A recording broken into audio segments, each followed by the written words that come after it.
Welcome back to Incite Club. Today we are talking about symbols and the assumptions we make about them and how they lead to lots of miscommunication for things that are so simple. So stay tuned, stay with us. The first rule of Incite Club is you don't talk about Incite Club. You do Incite Club.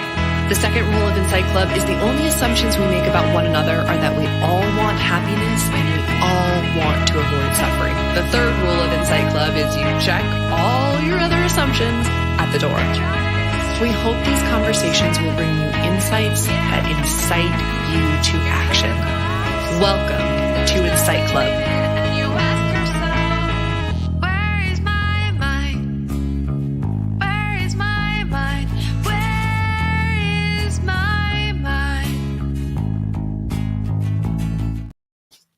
Welcome back to Incite Club.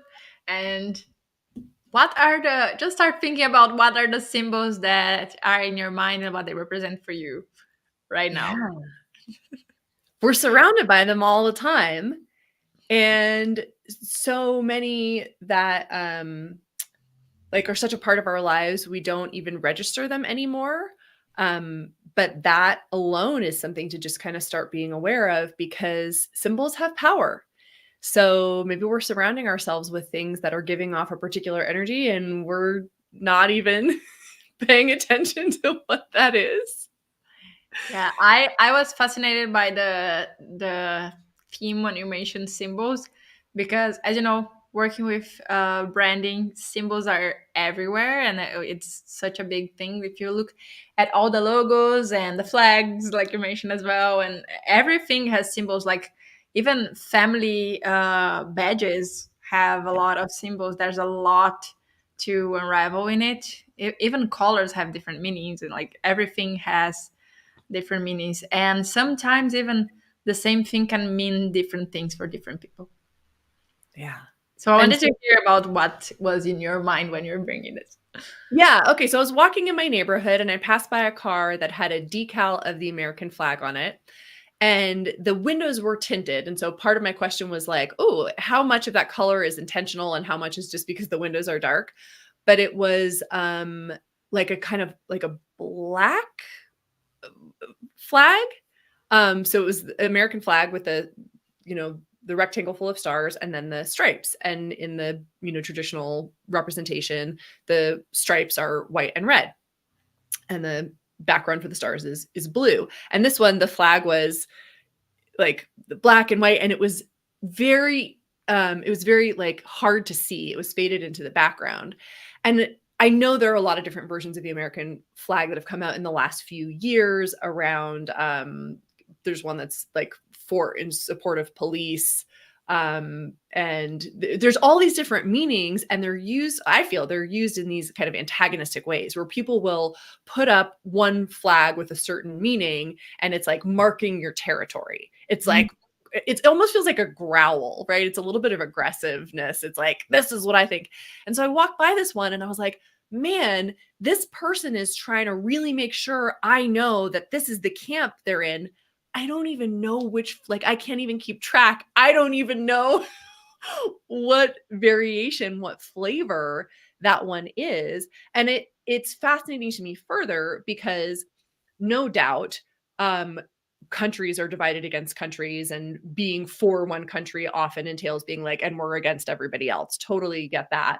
But the idea of having a flag for one nation is that it's supposed to be a uniting force, right?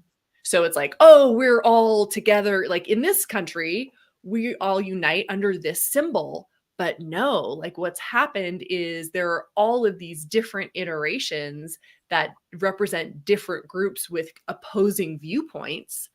Like the one that is for police was in reaction to the Black Lives Matter movement and was like done in a very antagonistic way. It wasn't just like, hey, let's celebrate the police officers. There's a real antagonistic energy there that was like, it's not just for this group, it's really against that group over there. And the fact that we have now the symbol that is meant to unite a nation, and again, I know it's complex and like the American flag stands for a lot of going against other nations, no doubt. But what's supposed to unite a nation is like now all these different variations and offshoots.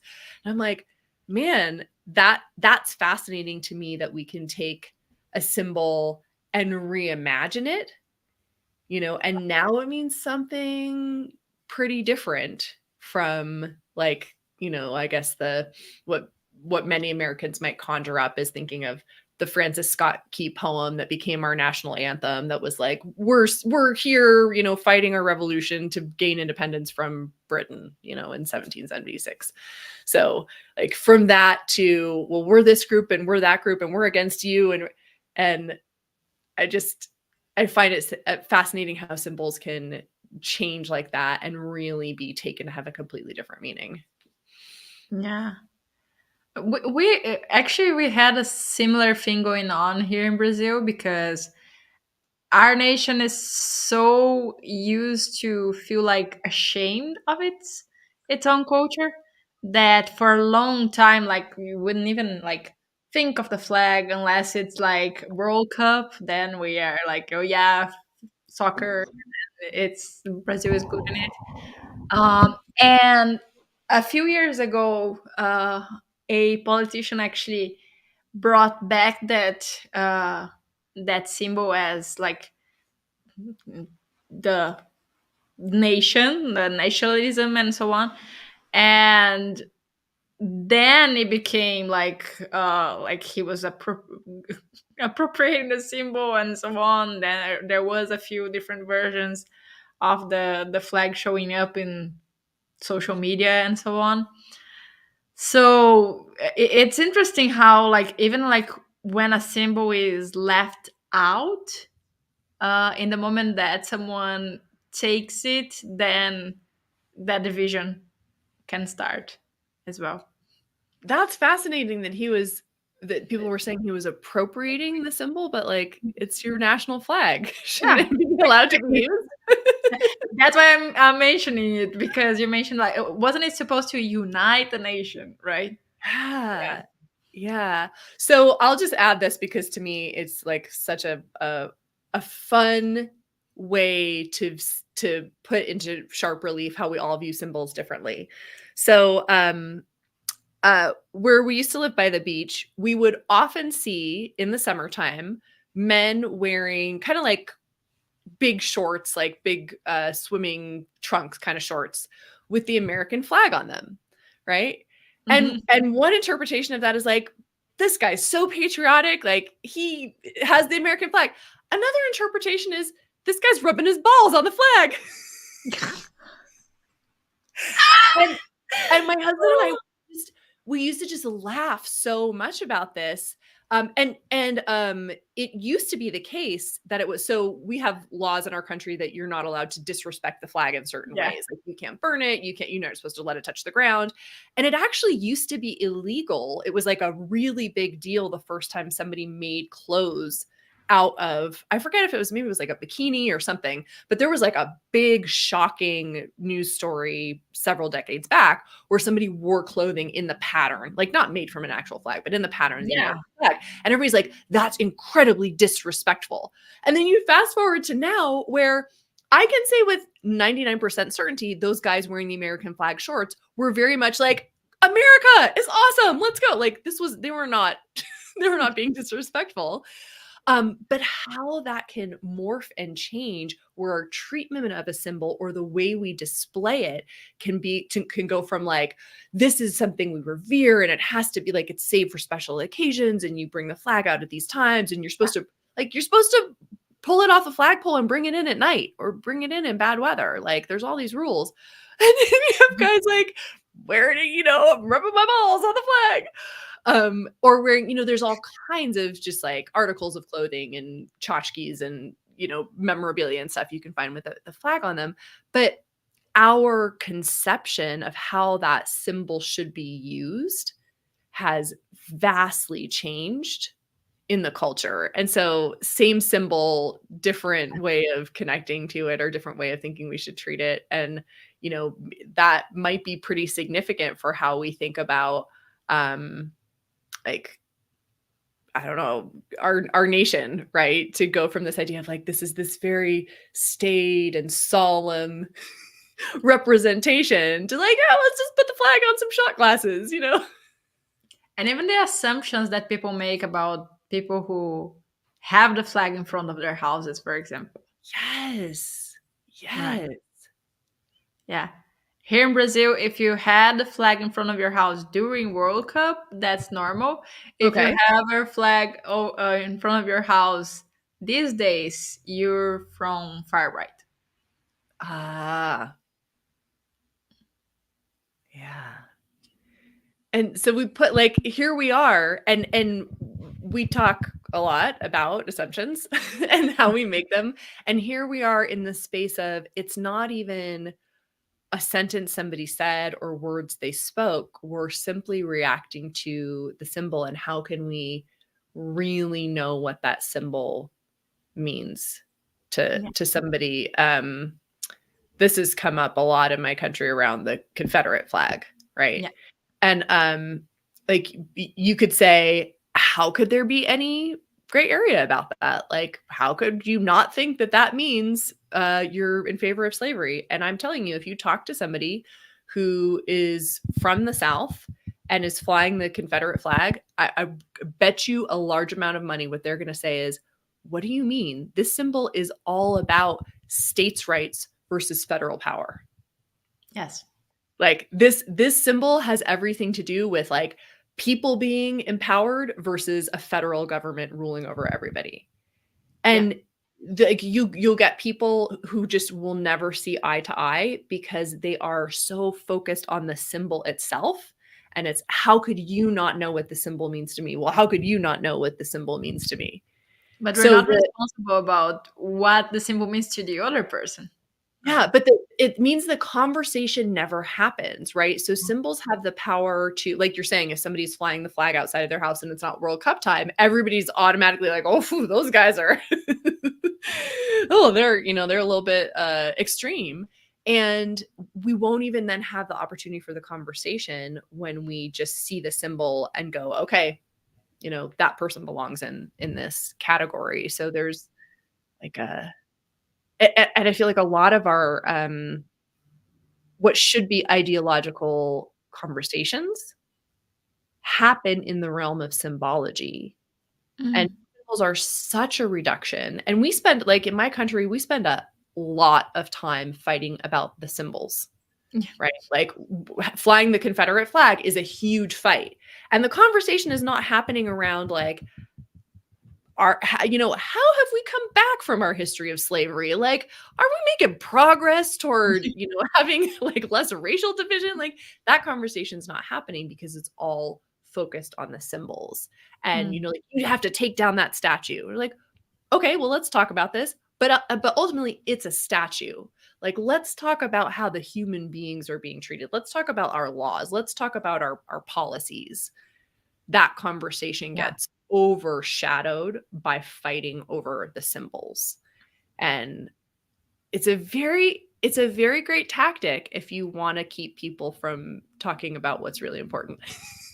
Yeah, because then you keep the conversation around who has more like moral value instead of actual actions, like what is being done Yeah, to well, yeah, make. so then like if the statue gets taken down or the flag gets taken down that people object to, everybody's like, "Yay, we did it. That's a victory." And I'm like, "Wait a minute, What hold on." changed? Yeah. Have What we exactly gotten changed?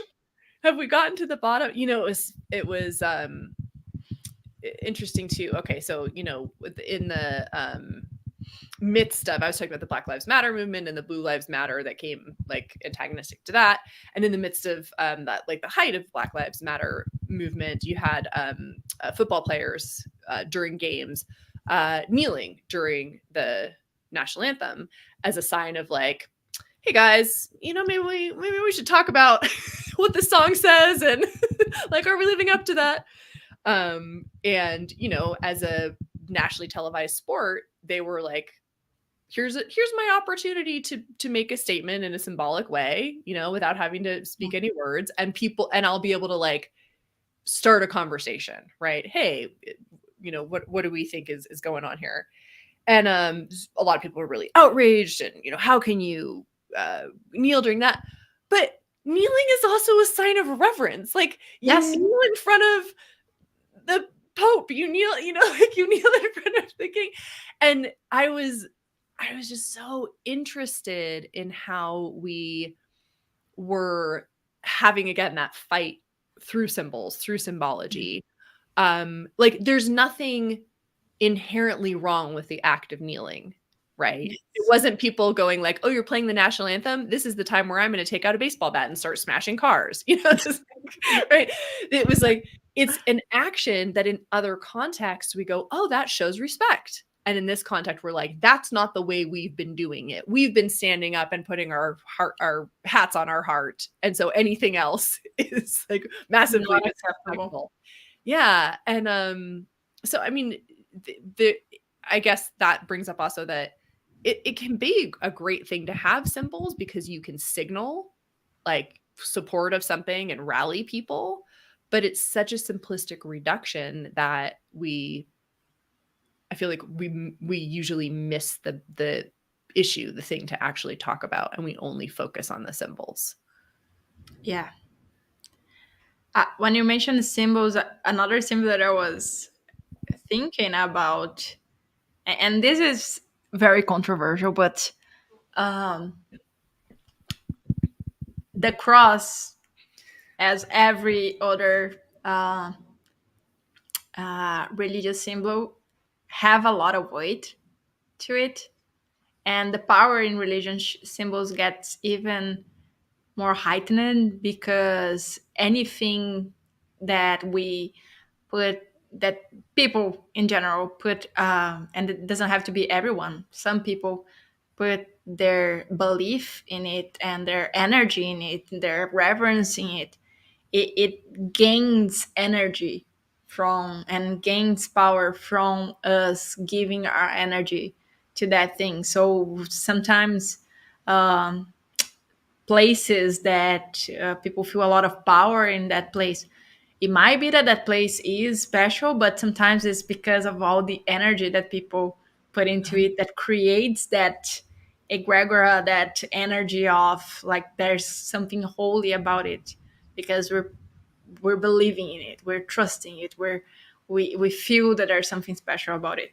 So yeah, the cross is one of those symbols that have a lot of that power, but also is appropriated in different ways sometimes. Or there are people that see like, oh, this is like um, against what I believe, because there's a fear of like there's the only faith acceptable, and we know that things are not like that. But in here, for example, in my country, it happens a while ago that some people were complaining about the cross being in public places, in public buildings, because there was other faiths, so you needed to either not have it or have the symbol of every faith. And so but then I was thinking of the opposite symbol of that as well. Everyone sees, and this is something that I was curious a while ago. Everyone sees the cross backwards, like in how do you call it? Like when it's upside down, Okay. as something like that is against religion or like satanic or whatever it is, right? But do you know the actual origin of that symbol? No. The upside down cross, and this is why I mentioned like the assumptions are so interesting.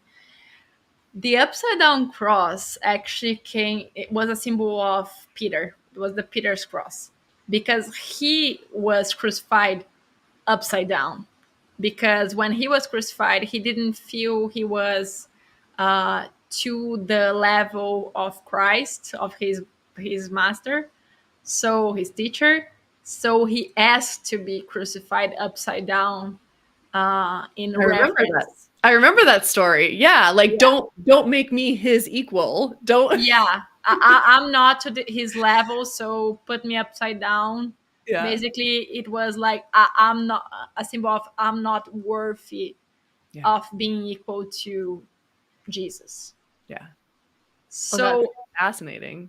and this is such a big assumption because I've seen people have who have tattoos of the cross upside down, and you might think like, oh, this might be a terrible person, and actually, I feel a little bit sorry for them because they actually are saying, I don't feel worthy.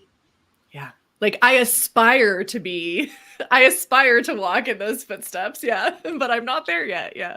Yeah, Oh, that is so interesting. And I feel like it's really hard to rein in. Like once people assign meaning to a symbol, it's very hard to rein it in.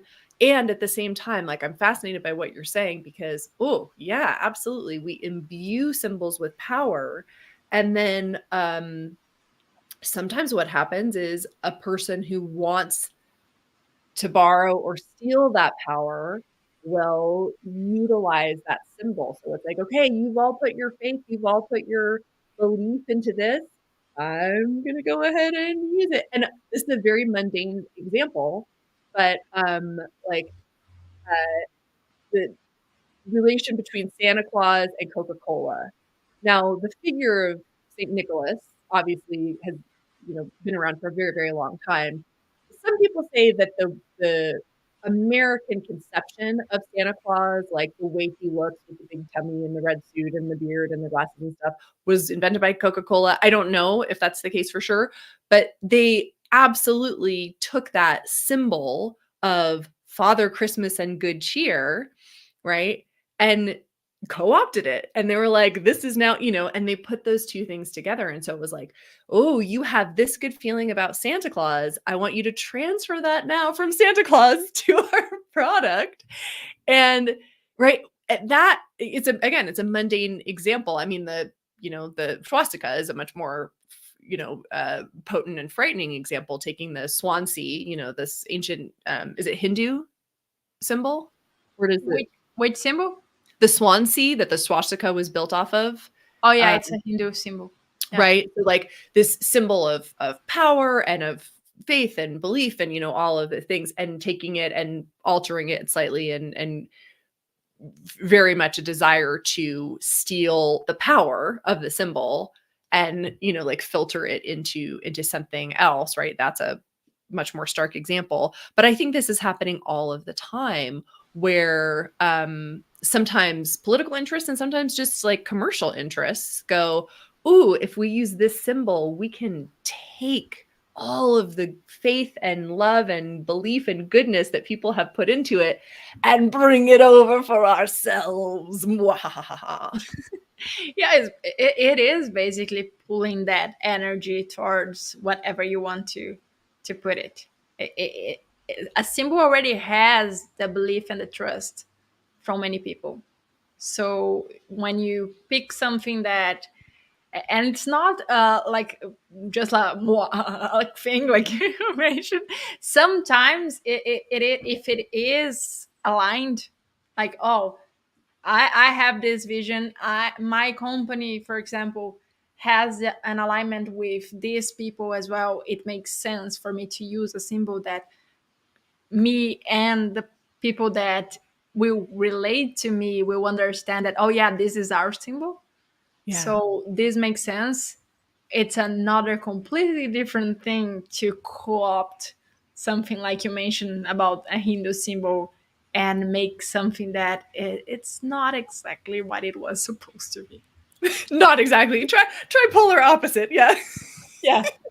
But intentional. And I mean, like the little bit I know about Hitler, he was incredibly interested in these symbols of power. He was like trying to collect artifacts and objects of power, right? And And it works. yeah, yeah, That's the thing. When it's uh we might have different views around symbols, but no matter if we believe in them or we don't believe in them, we agree with them or don't agree with them, we can't take away the fact that they do have power. Yeah. You were talking recently about the Madonna concert in your country. We don't have to go into all of the details, Yeah. but you were noticing like, whoa, like the symbology being used. There's some like really deep, potentially like disturbing stuff. And we see this like there's been a lot of Super Bowl halftime shows and stuff at like music awards where the choreography, the scenic design, even the hand symbols people are making, you're like, that has a very specific symbolism. Now, maybe the performers are unaware of it, maybe the choreographers are unaware of it, but I tend to think that this is going on all the time where we have, like, especially moments where people wanna captivate an audience, and they want to receive a lot of attention, that there are these, symbols being put forward that are, intentional because it's like, we know this is gonna impact you in a certain way. I'm pretty sure that the headmasters of the concerts and all these things know what they're doing. I Yeah, don't know if every artist know what they're doing. I think yeah, most do. yeah, Um, and maybe the people doing the choreography don't, but uh, yeah, I'm pretty sure that whoever is planning the whole thing knows. yeah, And Madonna is one. I don't know why people even get surprised because that's what she's been doing her whole life and her whole career. Like even it's like all religious symbolism, yeah. yeah, even starting with her name, and Madonna is actually a name for Virgin Mary, Yeah. right? So like she's starting with her stage name, which I don't even remember what's her real name, but anyway, No idea, yeah. that's the beginning of like picking up a symbol that has a lot of power and pulling into something else, right? Yeah, Creating the idolatry of something. Like she's putting the reverence towards herself, and it worked. yeah, yeah, and then this gets into, like, even a more, I think, complicated and subtle level because there are the assumptions we make, and so we're like, "Oh, well, I love Santa Claus, so now I love Coca-Cola," or, like, we transfer. But then there's also, do we know the true power of a symbol? Like you were talking about the upside down cross, right? And so people may have been like going, I'm being attacked by negative energy. And in fact, no, they aren't. But I bet the reverse happens all of the time where there's symbols that we think are innocuous, but they're powerfully acting on us at deeper levels because Yeah. they're not imbued with people's faith and love and belief in a brighter future or love for all mankind, right? They're imbued with anger, fear, power struggles. And those tend to be the kinds of things that like you see in those big concerts, right? Like people flashing hand signals, and you're like, oh, it turns out that is the sign of, like a dark entity here. Yeah. You mean the like the horn symbol with the hand, or Yeah, you? I can't even think of what it is. I have a friend who, like, loves to geek out on all of this stuff and do, like, the freeze frame motion of the people at the Super Bowl halftime show and go like, "This is that, and this is that." So I don't know personally, but it brings up, I guess, the other side of making assumptions about symbols, which is that, if we assume it's just a symbol, it doesn't matter that there can be, harm in Yeah, that. yeah. I was thinking about one of the very known hand symbols a while ago, a few days ago actually, because y- you know the peace symbol, right? Of Yeah, course. yeah. And I was thinking it was I don't know if it was used before the hippie movement, but got known with the hippie movement. And knowing now, we both are Kundalini yoga practitioners. Knowing now the intelligent meditation, where you are like bringing Saturn and Jupiter together, the index finger and the middle finger, and separate and together and separate and so on. That's basically the peace sign, Yeah. right? And what I think about that meditation every time is like you're trying to like create a harmony between two very different energies, like one that is rigid and discipline and limitation, and the other which is expansion and abundance and luck, all benevolent. So it, it feels to me like that's a meditation for peace. And then I was thinking, was that where the symbol came from? Well, and symbols, like where they come from, I think has multiple different answers because there's the what we think is the narrative. And I feel like maybe I vaguely remember having heard that it came out of like the opposition to nuclear weapons. Mm, It's like really vague in the back of my brain that somehow that's which would make sense, right? Because it's yeah, part of that same movement for peace. Um, but so there's the reason we think, like our yeah, rational that we have access to, like, oh yes, the history of this is because of this, and this person did this, and that's why we do this. And yeah, then there's the what streams and forces were acting on that person that inspired them to do that because I think most of the time our history is a rationalization after the fact yeah. or all the time really, it's like, why did you do that? You're like, oh well, and then our brain comes up with a reason versus I would just move to do that, like something in me. um I got really curious about that symbol, and actually, I'm curious about the origin of all symbols. But I got because I ended up making an assumption of what could be, so I got curious about what really was in the beginning. Because even like the letter symbols, right? The alphabet that we have, and all the other alphabets that exist, they were formed like changing things that we had from previous symbols and so on.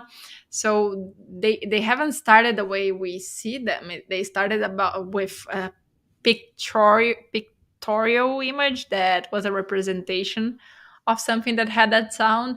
So we have a lot of history of symbols morphing and turning into different things, and things that are connected to each other that we don't even know that they're connected.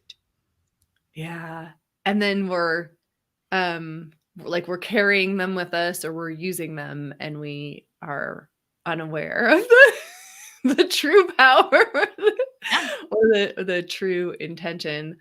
And then things get I always think of this hilarious example from the movie Idiocracy, where things shift Mm. and change in meaning as culture changes, right? So, it's set in the future and the premise is like everybody's just an idiot. Everybody's real dumb. And like they're watering their plants with essentially Gatorade and all the plants are dying. And they're like, but it's got electrolytes. It's good for you. No, turns out salt and sugar are like not what plants need. But when people like the middle finger, like giving people the finger has become like a way to say hello or a way to even like that's how they salute. Like that's when the president gets up to speak, that's what he does, and that's what people do in return. And I don't think that's that far fetched, right? Like something that used to be massively offensive. Like, how could you even imagine saying that word to somebody or, creating that, making that symbol? Like that's means you want to start a fight with this person. And it morphs into hello. I just I it tickles me, like that detail of the movie tickles me because I think it's very plausible. And like maybe this is not a coincidence, right? We are at a moment in human history where our dominant culture, I would say, is incredibly superficial. Mm. Like, ways we normally relate to one another and connect with one another are very surface level. We're not regularly invited to go into the depths. You know, it's like you're not supposed to cry, you're not supposed to get ecstatically happy. Everything's at this surface level. And that is like coincident with we've forgotten what all of these deeper symbols meant. We've, in some ways, I don't know if inflated is the right term, but diluted. We've diluted them, right? So, like, in a few years, we'll probably be walking around giving each other the finger as a as a greeting. Right Every now, we're wearing our flag as swim trunks, right? But we've diluted all of these symbols that have a deep meaning. At the same time, we're living this very surface level, but it doesn't mean we're not affected and impacted by the true deeper power of these symbols at a that less than conscious level. that's I think the flag in the swimsuit, or it's such a symbol for that, symbol for the situation, because everything became a consumption item instead of what having the deeper meaning. I Symbols are everywhere. Anywhere you look, there's a symbol. Yet we don't even recognize them as such, because it's just like decoration or Yeah. shapes and colors, and people are not trained to recognize what they don't know. So this is my like way out there wacky weird thought for the week. Cuz I often will have just like have a thought and be like, that'd be a really great premise for a science fiction story, you know, like that's just something. Okay. So there are a lot of Teslas, the car where I live, a lot. And the Tesla symbol is that big T. And we were walking the other day and we saw one and I just had this like so wackadoo thought, like down in the future there will be so much loss of connection to our symbols and understanding of what they mean that you will see uh like a crucifix on the Tesla T, because things will have gotten so diluted and watered down that people will have this vague memory of like, there was this guy and he was really important and everybody was talking about him and a lot of people didn't like him and some people said he was terrible but a lot of people believed in him and he died on this, you know what I mean? It was just because it was a T, right? I see where this is going. I was like, oh my God, like it will get so far removed from our history and our Yeah. knowledge of symbols that like Elon Musk will be conflated with Christ, right? Yeah. but but maybe it's not that far-fetched in the sense that that's what's continually happening Yeah. is symbols are shifting in meaning because we forget the origin. And then Yeah. we just put our assumption on them. Yeah. So what's the insight for our listeners? Well, I think a great like insight, like action step is just for everybody to pay attention to the symbols you're seeing. Pay Mm. attention to the logos. You know, do you start seeing them in a different light? Like are the logos for the products that you're interacting with based on deeper symbols? Um yeah, I definitely want to start paying more attention to Me too. the symbols I'm seeing constantly. And I even would say, like, what assumptions do you have around those symbols? And if you want to go even deeper, uh, doing some research about what is that actually about? What's the story behind it?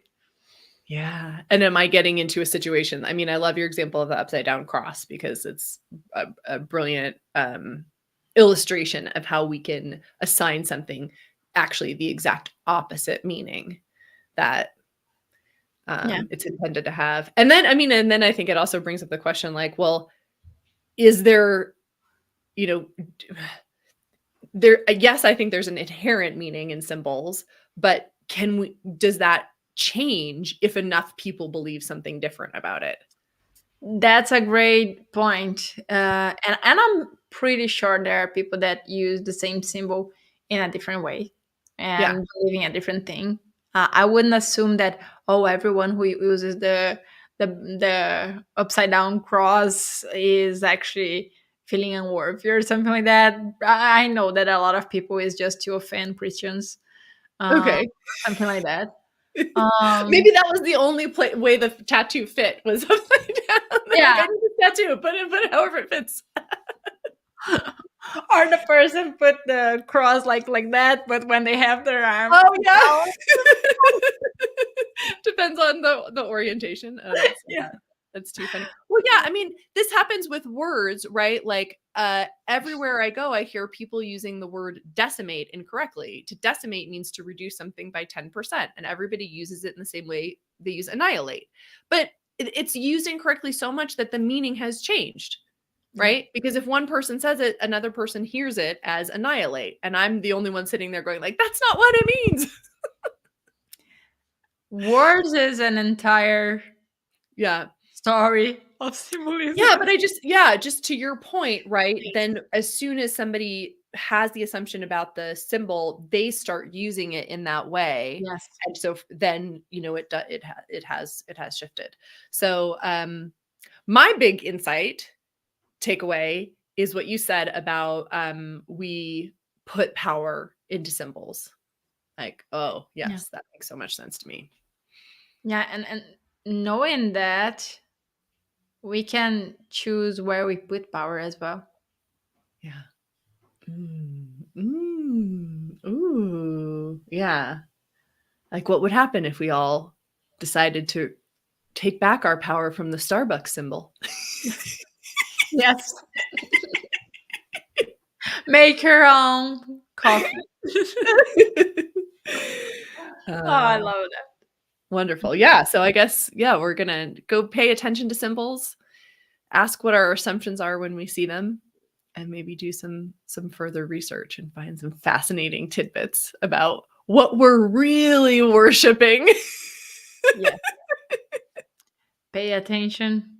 Pay attention. Oh, I love that. Mm, a lot to think about. Yeah, my big insight, I think I kind of mentioned, was what you mentioned about the flag being used as a swimsuit being either a reverence or like not really polite. Yeah. It all comes down to how we view things. It can be the same thing and can be seen in different ways. Yeah. And the only way we'll find out really is to start that conversation with that person. Yeah. So don't make assumptions. Be curious. Be curious. I love it. I love it. Right. Until next Joining us, time, everyone. check your symbols. See you next time. See you next time, everybody. Take Take care. care.